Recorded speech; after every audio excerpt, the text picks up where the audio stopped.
নমস্কার, গল্পবৃক্ষ চ্যানেলে আপনাদের স্বাগত জানাই। শুরু হতে চলেছে আমাদের আজকের গল্প, প্রেমেন্দ্র মিত্র লেখা মাঝরাতের কল। তো মন দিয়ে শুনতে থাকুন আমাদের আজকের গল্প, মাঝরাতের কল।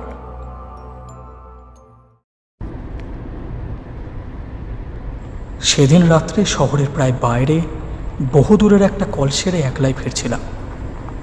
একে দারুণ শীত এবছর, তার উপর রাত অনেক হওয়ায় ঠান্ডা অত্যন্ত বেশি পড়েছিল। পুরোপুরো গোটা কত গরমের জামা থাকা সত্ত্বেও সব ভেদ করে মনে হচ্ছিল ঠান্ডা হাওয়া আমার পাঁজরার ভিতর ঢুকে গিয়েছে। আসছিলাম আমার পুরানো মোটরে। এ মোটরে আমি আজ 10 বছর ধরে একাই চালিয়ে ফিরছি, কিন্তু এখন মনে হচ্ছিল সঙ্গে একজন সওয়ার থাকলেই বুঝি ভালো হতো। এই দারুণ শীতে স্টিয়ারিং হুইল ধরে সমস্ত হাওয়ার ঝাপটা সহ্য করার যে কষ্টকর বুঝি আর কিছু নেই। আমাদের শহরটি অত্যন্ত ছড়ানো, বড় বড় কয়েকটি রাস্তাকে আশ্রয় করে চারিধারে অনেক দূর পর্যন্ত সে বিস্তৃত হয়ে আছে, কিন্তু জমাট বাঁধে নেই। এক প্রান্ত থেকে আরেক প্রান্তের মধ্যে শুধু একটি নির্জন রাস্তা ছাড়া আর কোনো পথ নেই। যে রাস্তা দিয়ে আসছিলাম সেটিও অত্যন্ত নির্জন। দুধারে মাঝে মাঝে হর্তুকি আর মহুয়া গাছ, আর রাস্তার দুধারে শুধু শূন্য অসমতল মাঠ। তার ভেতর বাড়িঘর নেই বললেই হয়। কেই বা বাড়ি করবে এই নির্জন জায়গায়? অন্ধকারে অবশ্য এসব কিছু ভালো দেখা যাচ্ছিল না। আমার মোটরের মিটমিটে আলোর সামনে পথের খানিকটা দেখা যাচ্ছিল মাত্র। যেতে যেতে মনে হচ্ছিল অন্ধকারের সমুদ্রেই যেন আমার মোটরের আলোয় কেটে চলেছে কোনো রকমে। শীতের দরুন কষ্ট পেলেও বেশ নিশ্চিন্ত মনেই চলছিলাম। আমার কারটি পুরানো হলেও মজবুত, বেয়ারাপোনা সে করে না। আধ ঘন্টার মধ্যেই বাড়ি পৌঁছে যাই আমি। গরম লেপের মধ্যে আরাম করে যে শুতে পাবো এ বিষয়ে কোনো সন্দেহ ছিল না। অন্ধকার রাস্তার নিস্তব্ধতার উপর শব্দের জোর ঢেউ তুলে আমার মোটর চলেছে দ্রুত গতিতে। নিজেকে যথাসম্ভব আবৃত রেখে ভেতরে বসে সমস্ত চিন্তা পরিত্যাগ করে এবার আমি আমার গরম বিছানায় আরাম করার কথাই ভাবছি খালি। এই পৃথিবীতে ডাক্তারদের মতো পরাধীন আর কেউ নেই। তবু মনে হচ্ছিল একবার বাড়িতে পৌঁছতে পারলে প্রাণের দায় ছাড়া শুধু পয়সার জন্য আর আমায় কেউ বের করতে পারবে না। এখন কোনো রকমে 20-25 মিনিট কাটলেই হয়। কিন্তু হঠাৎ অপ্রত্যাশিত এক ঘটনায় আমার সুস্বপ্ন ভেঙে চুরমার হয়ে গেল। আমার একান্ত সুস্থ সবল মোটর থেকে অদ্ভুত এক রকমের ধাতব আর্তনাদ শুরু হতে লাগলো। মোটরের এরকম আচরণে যে কোনো কারণে আমি খুঁজে পেলাম না। আজ দুপুরেই আমার মোটরের ভালো রকম সেবা শুশ্রূষা হয়ে গেছে। কোনো রকম রোগের আভাস তো তখন তার ভেতর ছিল না। তাহলে হঠাৎ তার এরকম আকস্মিক বিকারের কারণ তবে কি? এই দারুণ শীতে অন্ধকার নির্জন এই পথের মাঝে মোটরের এই বেয়ারাপোনায় আমি সত্যি ভীত হয়ে উঠলাম। এখনো প্রায় 7-8 মাইল পথ বাকি। রাস্তার মাঝে মোটর সত্যি অচল হয়ে গেলে করব কি? এই রাত্রের ডাকেও সঙ্গে লোক না আনার নির্বুদ্ধিতার জন্য এবার আমার নিজের ওপরে রাগ হচ্ছিল। সঙ্গে একজন লোক থাকলে তবু বিপদে অনেক সাহায্য পাওয়া যেত। দেখতে দেখতে মোটরের আর্তনাদ আরও বেড়ে উঠল। সঙ্গে সঙ্গে মোটরের বেগও যে মন্থর হয়ে আসছে এটা আমি বুঝতে পারলাম। মোটর চালনার সমস্ত বিদ্যা প্রয়োগ করেও সুরাহা কিছু করতে পারলাম না। সব ফিনিশ। কাতরাতে কাতরাতে খানিক দূর গিয়ে আমার মোটর হঠাৎ রাস্তার মাঝে এক জায়গায় একেবারে থেমে গেল। তার আর নড়বার নাম নেই। অবশ্য চেষ্টার আমি কোনো ত্রুটি করলাম না, কিন্তু আমার পীড়নে অস্ফুটভাবে একটু কাতরোক্তি করে ওঠা ছাড়া সে আর কোনো সাড়া দিল না। ভয়ে দুর্ভাবনায় সত্যিই তখন আমার দেহ আড়ষ্ট হয়ে এসেছে। মোটর ফেলে এই দারুণ শীতের মাঝে 7-8 মাইল জনহীন পথ হেঁটে যাবার কথা তো কল্পনাই করা যায় না। এই মাঠের মাঝে মোটরে সারা রাত কাটানোও যে অসম্ভব। এখন উপায়? ডাক্তার বাবু, হঠাৎ আমার বুকের ভেতরে হৃৎপিণ্ডটা যেন লাফিয়ে উঠল। এই জনশূন্য পথে এমন সময় কে ডাকলো? আমি আবার শুনতে পেলাম, ডাক্তার বাবু। এদিক ওদিক অন্ধকারে তীক্ষ্ণ দৃষ্টি নিক্ষেপ করে এবার আমি দেখতে পেলাম পথের ধারে ঝাঁকড়া একটি গাছের পাশে আবছা একটা দীর্ঘ শীর্ণ মূর্তি দেখা যাচ্ছে। হঠাৎ এমন জায়গায় কেমন করে সে উদয় হলো বুঝতে না পারলেও আমি সাড়া দিয়ে বললাম, কে কে তুমি? মনে তখন আমার একটু আশা রেখাও দেখা দিয়েছে। তার আবির্ভাব যেমন বিস্ময়করই থাকুক না কেন, লোকটার কাছে সাহায্য পাবার সম্ভাবনা তো আছে। লোকটা সেই জায়গা থেকেই বলল, আমায় চিনবেন না আপনি? চেনবার জন্য আমি তখন ব্যস্ত নই, আমার সাহায্য করবার জন্য একজন লোক তখন আমার দরকার মাত্র। সেই কথাই তাকে বলতে যাচ্ছি, এমন সময় লোকটা আবার বললে, আপনাকে একটু আসতে হবে ডাক্তারবাবু, ভারী অসুখ একজনের। এমন সময় এই অনুরোধে বিরক্ত যেমন হলাম তেমন আশ্চর্যও হলাম। ঠিক এই সময় রাস্তার এই জায়গায় রোগী কি আমার জন্য তৈরি হয়ে বসেছিল? লোকটা যেন আমার মনের কথাই আঁচ করে বলল, এ ভগবানের দয়া ডাক্তারবাবু, এমন সময় আপনাকে এখানে পাবো স্বপ্নেও ভাবিনি।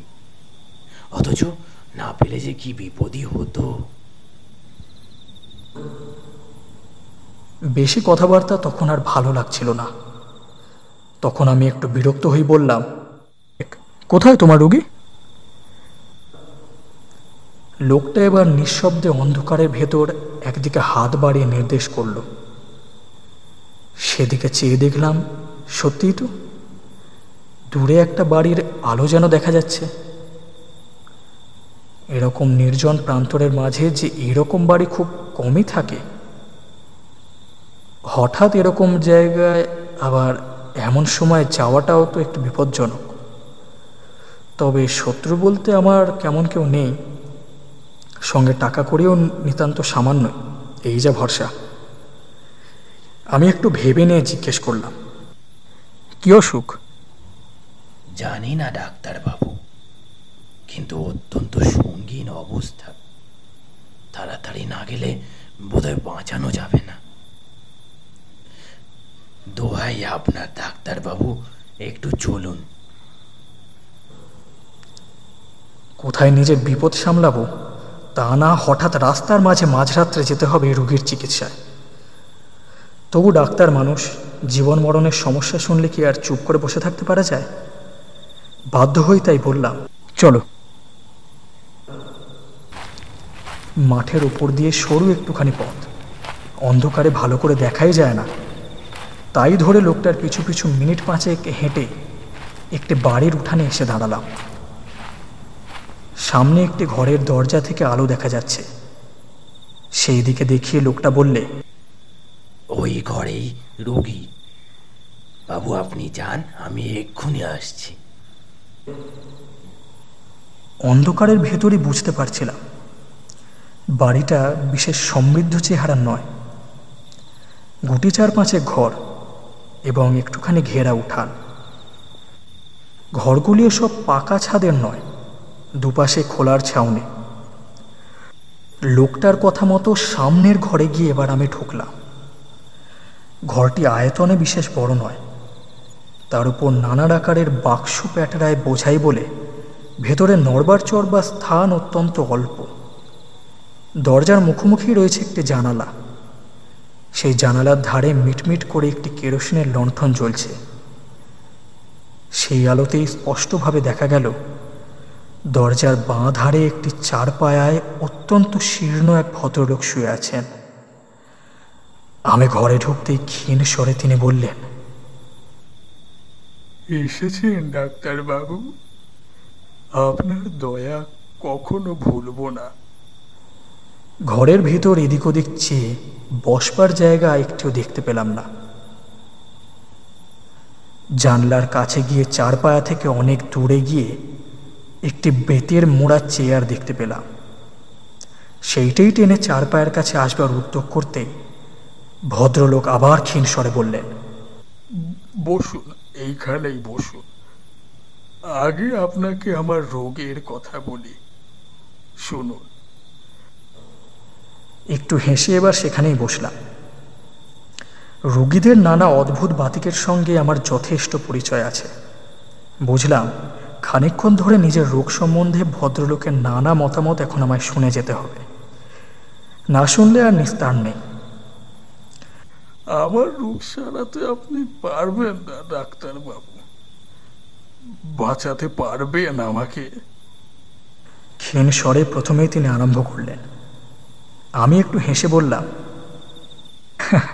সেই চেষ্টা করাই তো আমাদের কাজ, আর বাঁচবেন নাই বা কেন? একটু অদ্ভুত হাসির আওয়াজ এলো খাট থেকে।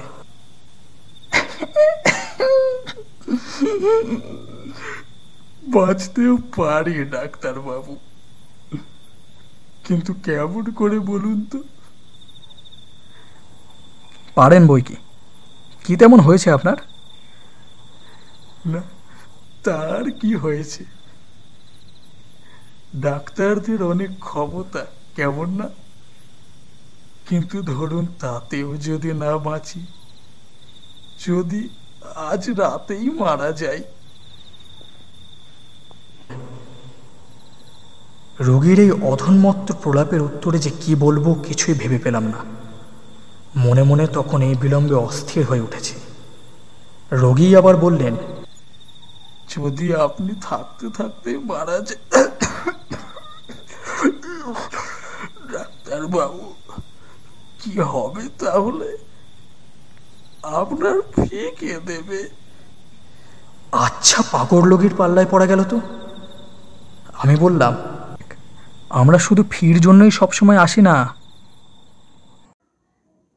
তা বটে, তা বটে। পৃথিবীতে ভালো লোকও আছে, পৃথিবীতে মনুষ্যত্ব এখনো আছে, তাই না ডাক্তারবাবু? কিন্তু আপনার ফির ব্যবস্থা আমি করে রেখেছি ডাক্তারবাবু। হঠাৎ যদি মরে যায়, ওই বাক্স খুলে ফেলবেন, বুঝেছেন ডাক্তারবাবু? ভদ্রলোকের স্বর আরো মৃদু হয়ে এলো। ওই যে বেতের ছোট বাক্সটি আছে, ওই বাক্স থেকে আপনার প্রাপ্য টাকা নিয়ে নেবেন, আর একটা জিনিস নিয়ে নেবেন ডাক্তারবাবু। বলুন, নেবেন তো? একটু বিরক্ত হয়ে আমি বললাম, কি? কিচ্ছু না ডাক্তারবাবু, একটা কাগজ, কিন্তু ভয়ানক দরকারি কাগজ। এ কাগজ ওখানে আছে, তা শুধু আপনি আর আমি জানি, আর কেউ জানে না। জানলে আর ওটা ওখানে থাকতো না। এ বাড়িতে কাউকে দেখতে না পেয়ে ভাববেন না যে আমার কেউ নেই।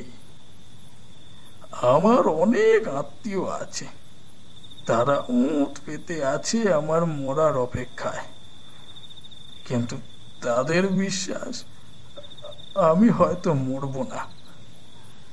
তাদের বিশ্বাস মরবার আগে আর আমি কিচ্ছু করব না, তারাই সব পাবে। আমি এবার বলতেই যাচ্ছিলাম, এবার আমি দেখতে পারি? হ্যাঁ, অসুখ তো দেখবেনই, তার আগে একটা কথা বলেনি।